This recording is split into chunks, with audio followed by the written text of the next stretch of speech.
State University, who is working towards his BA in anthropology, and is an Ernest F. Hollings Scholar. Each Hollings Scholar gets to choose which of the sanctuaries they want to operate in and spend their summer at. And Charlie made the awesome decision to come up here to Thunder Bay National Marine Sanctuary and work on a first of its kind freshwater acidification project here. And so Charlie here will be taking over from me and talking about that project. So let's give Charlie a hand of applause.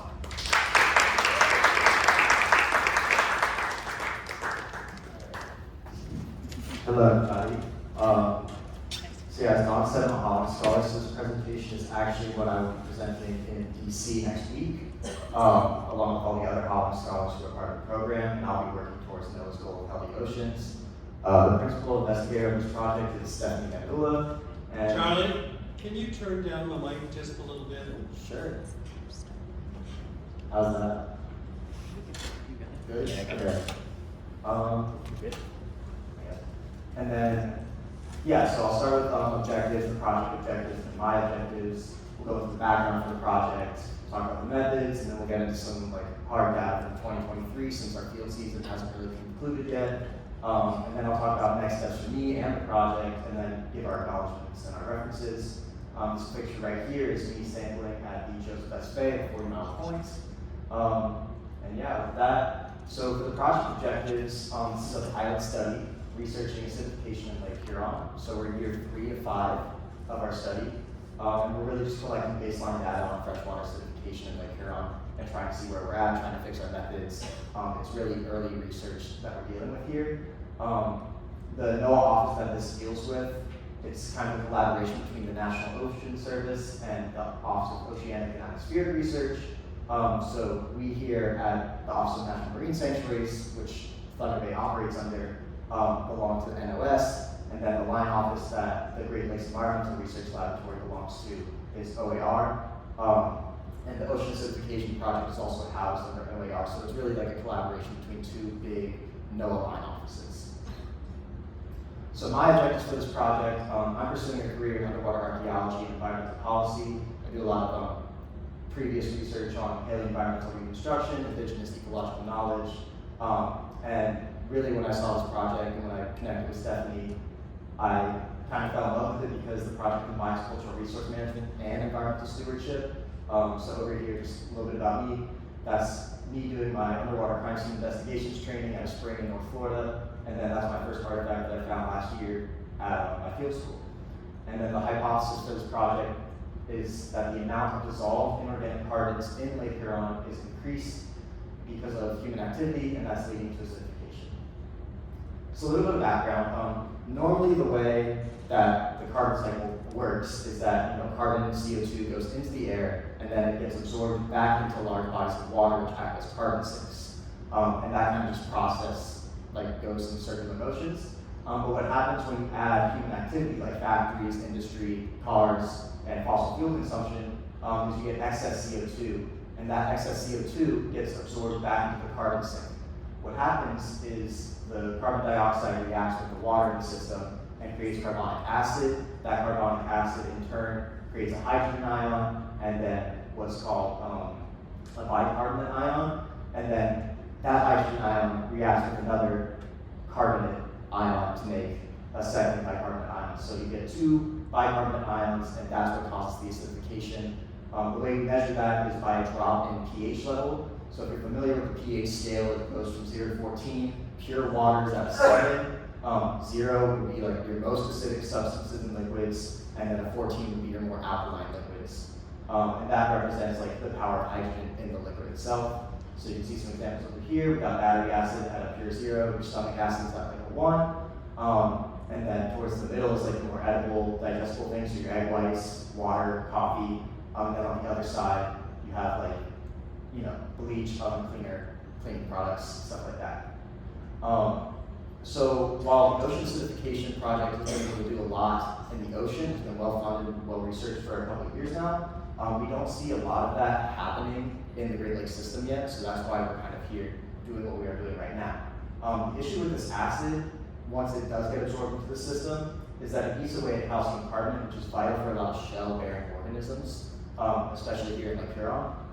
that acidification lowers the population of those keystone species, which can in turn kind of like cascade up the food chain. Obviously, like, you know, you have your fish that eat the shellfish, and then we eat the fish. It can cause a huge problem for us and for our industries. So that's kind of the big issue with the lack of acidification research in the Great Lakes. Over here we have some projections. Again, this isn't hard data, this is just like an idea of what's going on. We know that the year-round average of Lake Huron is about 8.1 on the pH scale, which means that all the shellfish in the environment have evolved to withstand acidic conditions at 8.1. So if that changes too rapidly, then they can adapt to those new levels, which will harm their population, which again causes that cascading effect that I was just talking about. So going into why Thunder Bay is a great area to be doing this research, we were designated in 2000, and we were the first national marine sanctuary in the Great Lakes system, overseeing 4,300 square miles of Lake Huron. What that means is that we have like a lot of infrastructure, personnel, stuff that makes us like a strong candidate to be starting a pilot project such as this. And we also have a lot of cultural resources at Thunder Bay National Marine Sanctuary that kind of build onto this project. So this is Shipwreck Alley. I'm sure a lot of you are familiar with this spiel, but obviously the Erie Canal opens in 1825, and that causes a huge influx of trade in the Great Lakes. And you know, because of traffic, weather conditions, you get a lot of shipwrecks that happen in this area, and it's really concentrated. So we protect nearly 100 nationally significant shipwrecks here, spanning 200 years of Great Lakes shipping. This is me doing a little photogrammetry research on the Portland shipwreck that's my best natural area. And again, we are like the only sentinel site in the Great Lakes Basin up until 2021. So all these new sanctuaries that we see popping up in Lake Erie, Lake Ontario, and Lake Michigan, those don't really have the resources, personnel, and infrastructure that we do here. So you know, you have Stephanie Gandula here, the lead project scientist at Thunder Bay, Madeline Sadler, the Office of National Marine Sanctuaries intern, Sandra Sadler, Andy, and a couple other maritime archaeologists, and then all the other staff here at Thunder Bay have been very, like, super enthusiastic and supportive throughout this project. But the other thing is like why shipwrecks, and the big thing there is now they have a fixed longitude and latitude point, so we're able to kind of like follow it consistently year to year. It's not like we're going out looking for a specific point in Lake Huron, shooting in the dark. And then also in efficiency and operations, we have the mooring buoy program, and every time the mooring buoy program goes out, we take a surface sample and a depth sample whenever possible, so we're able to do more frequent and consistent sampling. And in these last two pictures, you have kids here touring the Great Lakes American Heritage Center, where we are right now, and that's kind of just to demonstrate that we have a lot of infrastructure here that we don't see in a lot of other sanctuaries in the Great Lakes yet. We're also able to support large operations such as Silent Swarm. So here's a ROV experimentation that was going on last week. And again, this isn't something that we get to see across the Great Lakes yet, as these other sanctuaries are kind of developing. So because we are so like ahead of the curve and had years to kind of develop our sanctuary here, it's kind of like the ideal candidate for the Great Lakes to start this freshwater acidification research. And over here you have Dive in Florida, just talking about the shipwrecks and how they're able to play into environmental research. And lastly, not lastly, but part of our methods is also the vessels we have here at Thunder Bay. So there's a Storm, which is a 50-foot Bluro vessel that's equipped with side stand and multi-beam sonar, and we're able to take it out and work on buoys. And again, whenever we do our buoy work, we're able to hop on and do more acidification research. There's also the Lake Michigan, which belongs to Friends in the National Marine Sanctuary, and that's really useful for our public outreach side of this project. It's a glass bottom boat. It does a couple shipwrecks or a few shipwrecks down the bay, and then comes back. And when we're able to go out there, we can kind of like give a little spiel about what we're doing here at the sanctuary, and also just kind of communicate like the importance of this project to the public. There's also a role of like elementary school students when we're not in the summer session. So when school's in session, there's like a lot of outreach that can go into there. Every third grade class in the Alpena County school system, on their fourth visit to the sanctuary, goes on this glass bottom boat, and they're able to kind of like tour it. So once I'm out of here, you'll see more of them interacting with this project itself. And then of course we got the 3011, which is a shorter vessel, and we use it for smaller operations with less personnel, but we're still able to use it for a lot of sampling. And then as far as sites like he goes, the ideal was to be sampling these sites bi-weekly.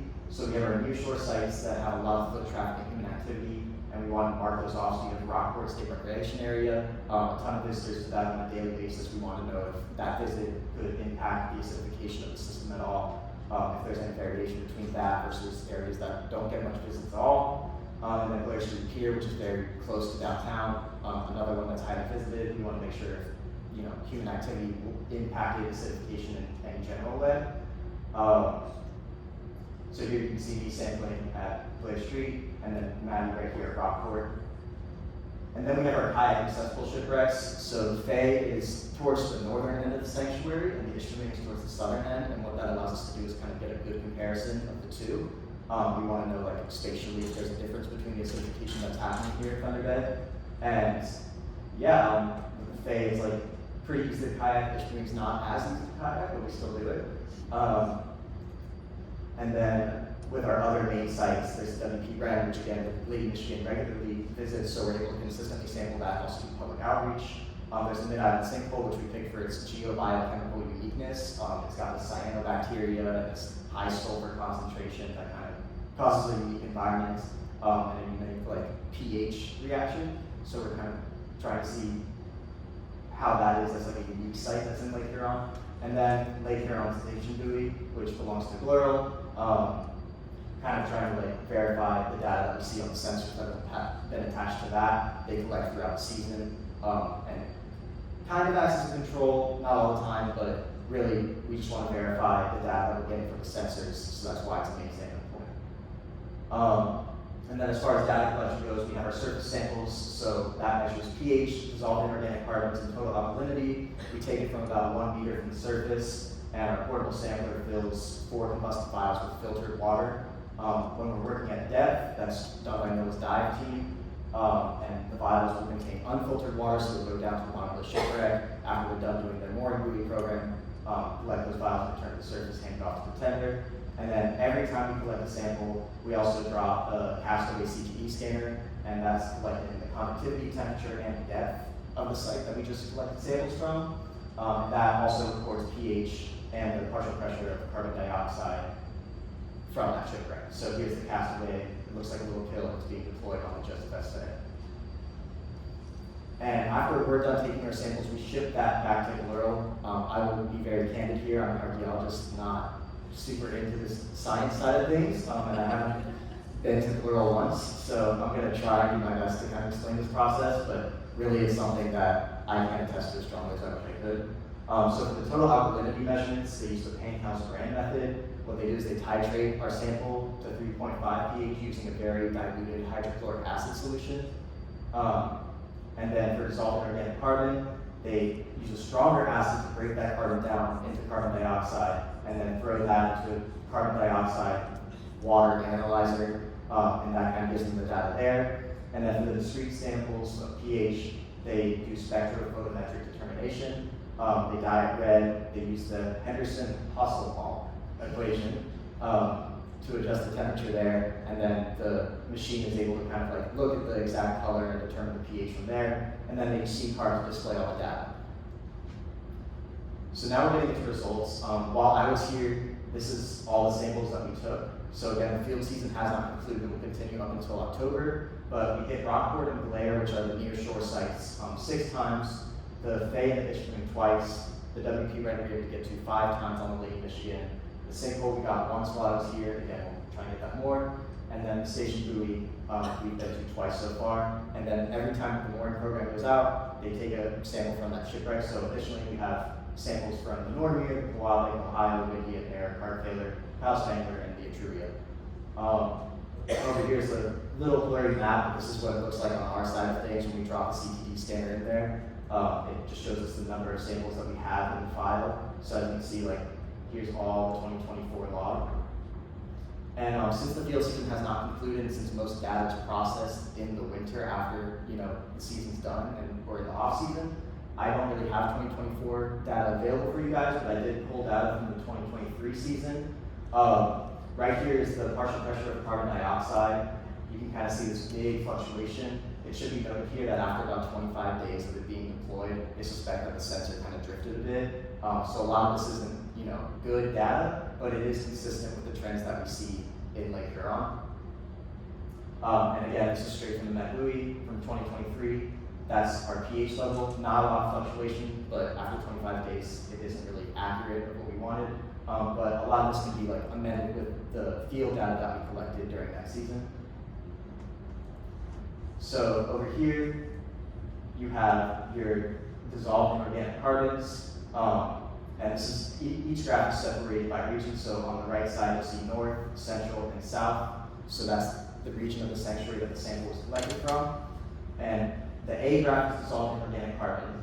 The B graph is total alkalinity. And then C and D are pH and partial pressure of carbon dioxide respectively. You'll notice on both C and D, there's a black line. On C, that is demarcating 8.1 pH, which is the pH that we want, that we expect Lake Huron to be at.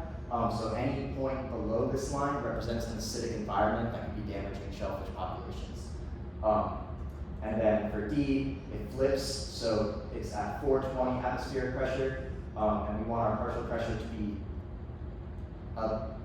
below that line, because if it's above, then that represents like a higher atmospheric pressure that we desire. So if it's higher, then that can also represent an acidified environment. Oh, and also all these points are demarcated in surface and depth by color, so the darker blue is depth, and then the surface samples are all like a lighter blue. And here's that data from the shipwrecks that were collected in the 2023 season. On A, you have the Fay, B, you have the Mid-Island Sinkhole, the WP Wren is on number C, the Monahans, which we did end up sampling so far this season, is D, and then E is the Ishpeming. You can see here for the month of June at Mid-Island Sinkhole, this is the average pH level. There were acidic conditions, and then at the Ishpeming in the month of May, there were acidic conditions. So just from last year alone, we have 2 examples of an acidic month going on in Lake Huron, which kind of just stresses the importance of this research and why we need to continue putting it forward. And then talking a bit more about kind of like how this varies with temperature. You can see partial pressure of carbon on the bottom here. Again, this is divided by north, central, and south now in color. And then on pH, you have the top, and that again is divided by north, central, and south. And then all that is put against temperature. Right here at the pH graph, it's at 8.1 for like the conditions that we expect. So anything below is considered acidified. So all of these data points right here would be considered acidic conditions. And then for partial pressure, anything above is considered like potentially acidic conditions. You'll notice that the colder the temperature, the more acidic the system becomes. This is likely due to photosynthetic activity. So as there's less cyanobacteria, less sunlight reaching the bottom of the lake, less plant life that's able to kind of turn that carbon back into oxygen, we see the system becomes more acidified. So there's like a seasonal fluctuation. Another thing that we noticed in 2023 was that the Mid-Island Sinkhole was consistently the highest in total alkalinity and dissolved organic compound carbon measurements.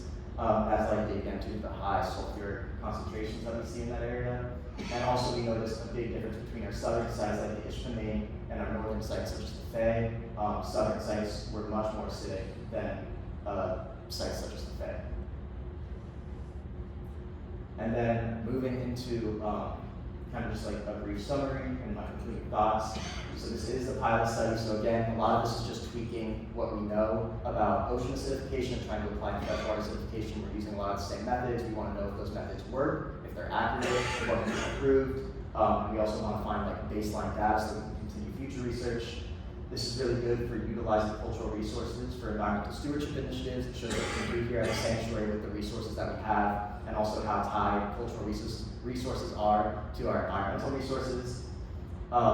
And again, we have seen a return on samples with acidic environmental conditions, which stresses the need for continuing this project, not only through the 5-year period, but also expanding past that. And then more research is needed to make like stronger conclusions on the state of Lake Huron. So here you can see the combusted vials that we collect our water samples in. We take 4 every time. So each of these would be a shipwreck site or a nearshore site. And then these are 2 of our divers getting the water for deploying a buoy, but they also collected samples from that ship. I believe that was the Nordmere, the shipwreck that they were on right there. So as for our next steps, we would really like to see this freshwater acidification research expanded throughout the Great Lakes. this summer we had a new Great Lake open in Lake Ontario. There's been a new National Marine Sanctuary in Lake Erie, and 3 years ago, there was Wisconsin Shipwreck Coast National Marine Sanctuary that opened in Lake Michigan. And I've heard the smallest whispers of a sanctuary being opened in Lake Superior, but that's honestly only been word of mouth. But if we were to if Glora was able to incorporate freshwater acidification research into the new sanctuaries, that'd be fantastic. I mean, we could monitor the whole system. This is like the largest freshwater resource in the world, and it's something that we need to take care of, especially in light of recent environmental conditions that we're seeing. And also, this kind of enables future research, so we can see how does freshwater acidification impact our cultural resources, so our shipwrecks. Is it damaging them? Is it making them preserve better? Is it interacting with the invasive species that we see on the system in a way that we don't really understand yet? We can also see the extent that Great Lakes shellfish populations are being harmed by acidification. Is it happening quicker than we see in the ocean? Is it happening at a faster rate? What are the differences because we're dealing with the different species at the end of the day? And then also, how can freshwater acidification research be improved? Again, this is really pioneering work. It's really experimental. Every day is very different. And even in year 3, we're still kind of working out a lot of the kinks. And then as far as my next steps go, I'll be returning to Florida State University. I'm writing my undergraduate thesis on the traditional ecological knowledge of the Everglades. That's me working with the Seminole tribe, kind of collecting their indigenous knowledge, and then trying to turn that into something that can be used by the NOAA Sanctuary in the Keys and the national parks in the Everglades, and also Florida's water management districts.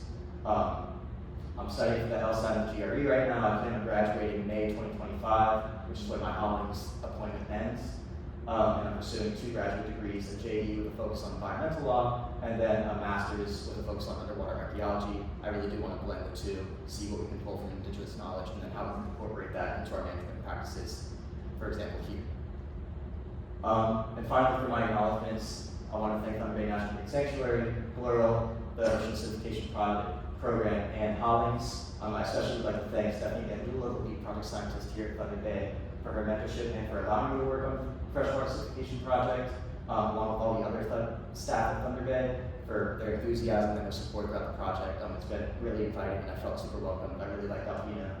I would also like to thank Dr. Reagan Herrera, the lead project scientist at Glora, for providing lab analysis, collecting samples, and also allowing me to work on her project. And finally, I want to thank the Ernest F. Hollings Scholarship Program for being my funding sponsor for this project. And here's my social media. That's my LinkedIn and my Instagram. So if you guys do want to get connected and stay in touch, those are the best 2 ways to do it. And if you're interested in any of the references or image credits, that QR code will give you a PDF of everything.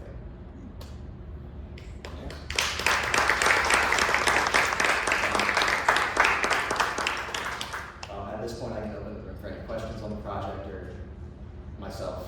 But yeah. Go for it. So what do you think was your favorite part of the whole project? Favorite site to visit or just favorite experience from the summer? Being on the boats. I don't know. I always flex the boat days, even when I was doing my diving class in Florida State University. Just I don't know. I can't stop myself from taking videos. I know it's annoying for whoever follows me on Instagram, but it's so cool.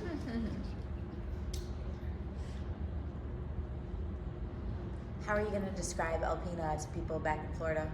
It was a culture shock at first, especially when I got here in April. I've noticed a lot of mannerisms, especially my parents came up here last weekend, and I was like, oh wow, this is so different because my dad was ordering something, and the girl behind the counter was like, oh hi, how's your day going? And he's just yeah, I'll get a, just immediately skipped right over that. Just there in Miami with him. But yeah, so it's definitely different here. I don't think I've ever really been in a small town like this. In Florida, you have small towns, but they're all super connected to other big cities, and there's a highway that runs straight through it. So being in a place where I'm the new guy, that's very new to me. But honestly, it was super peaceful. It was really fun. I liked biking around the city all summer, and then just so much to do environment-wise, getting outside, hiking. Especially when I had people come up and visit, I was able to explore a lot more. This area is super nice. This is my winter that y'all got going on right now, and it's perfect. Yeah, I guess that's how I would sum it up for everyone in Florida. I'd go. Sounds great. You had mentioned, as you were developing this and then doing some research, that there was a lot of Great Lakes and Florida connections with, will you expound on that just a little bit, like with the, I can't remember exactly what the connections were. Yeah, But I so- thought that was interesting. When I was working on my thesis, like I had to do a project proposal this summer so I could get started right in the fall. I didn't want to have to do my proposal all fall and then do it my last semester of college. I just thought that'd be stressful. So when I was doing the proposal for it, I did a lot of background research, and because of the karst environment here, so there's a lot of limestone in Lake Michigan, and also you have your freshwater systems. It is kind of similar to Florida because we also have like a really big limestone base. We have our aquifer, and then we have Lake Okeechobee. Not nearly as big, but still like a pretty decent sized freshwater system. And since I was doing like background research on the Everglades, a lot of my sources were kind of talking about the Great Lakes and the Everglades at the same time, like kind of mixing the two, because they have like a lot of similarities in terms of environment. You guys are at a higher elevation here, so it is a bit different. It's not exactly like, you know, that kind of, we call it the river of grass in the Everglades because it's so like low to the ground that all the plants that get there kind of just like get brushed over by like floodplains. But yeah, even like coming up here and seeing some of the meadows, I just remember like it did remind me a little bit back at home because it's like, oh wow, it's like the water like does rise a little bit in some areas, so it was cool to see. But yeah, similarities between like geology of both Florida and here, and hydrology because of the freshwater and the limestone. It's funny kind of like seeing that connection because it's not something, I didn't even know you guys had limestone up here. I thought that was really just a Florida thing, so it's cool. Yeah. Awesome. Last one, I swear. Do you, this might be more of your principal investigator question, but is there a lot of conversations revolving around like stormwater drainage systems and fertilizer usage on like agricultural sites, and then draining into the freshwater systems and seeing that like showing up in sites that are closer You mean in Florida or? to here in the Michigan? Is that, at least is that, do you think that's a conversation you're hearing or seeing? I think I might have had one conversation about it with, blanking on her name, but she worked at the RV camp. Liz? Liz, yes, Liz. I talked to her a little bit about it because that is what my research at the Everglades is about. Because you have the Everglades agricultural area, so once the Seminole tribe is kind of the second Seminole War happened, they kind of got pushed back further to the Everglades. We terraformed a lot of it, drained a lot of it, and terraformed that to the agricultural area. And the fertilizer runoff from that kind of just goes straight to the aquifer. It causes a lot of red tide problems there. So I remember talking to her a little bit about that, kind of like the parallels between Florida and Michigan in terms of like stormwater runoff and how that nutrient pollution kind of affects the freshwater system. But really that was the only conversation I had about it up here.